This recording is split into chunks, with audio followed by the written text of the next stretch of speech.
Bonjour chers apprenants, voyons aujourd'hui quand utiliser les mots de liaison. Les mots de liaison ou connecteurs logiques servent à créer une relation entre plusieurs idées ou faits.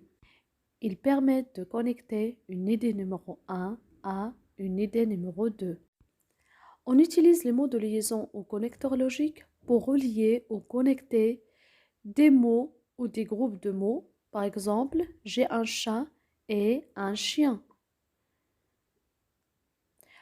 Des propositions dans une phrase, par exemple, je suis arrivé en retard parce qu'il y a eu un accident sur la route. Ou bien des phrases ou des paragraphes, par exemple, d'abord tu fais tes devoirs, ensuite tu pourras jouer. Les mots de liaison permettent donc d'argumenter pour convaincre, d'organiser logiquement ses propos, d'expliquer plus précisément, d'apporter des nuances. On utilise les mots de liaison pour ajouter, par exemple, Omar est prof de chimie, de plus il enseigne la physique. Pour structurer ou ordonner, par exemple, d'abord nous étudierons la règle générale, puis nous verrons les détails. Pour opposer ou concéder, par exemple, il est venu travailler ce matin malgré son mal de tête.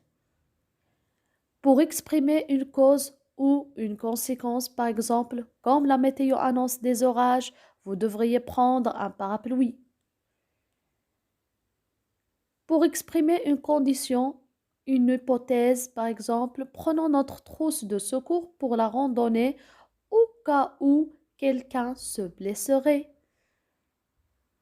Pour comparer, faire un parallèle, par exemple, le matériel de bureau, de même que le papier à imprimante, se trouve dans ce local.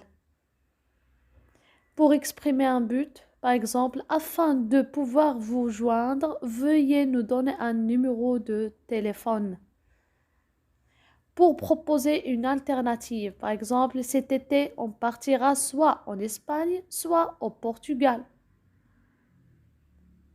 Pour expliciter, illustrer ou donner un exemple. Par exemple, il cuisine très bien. Vous devriez par exemple goûter son plat du jour.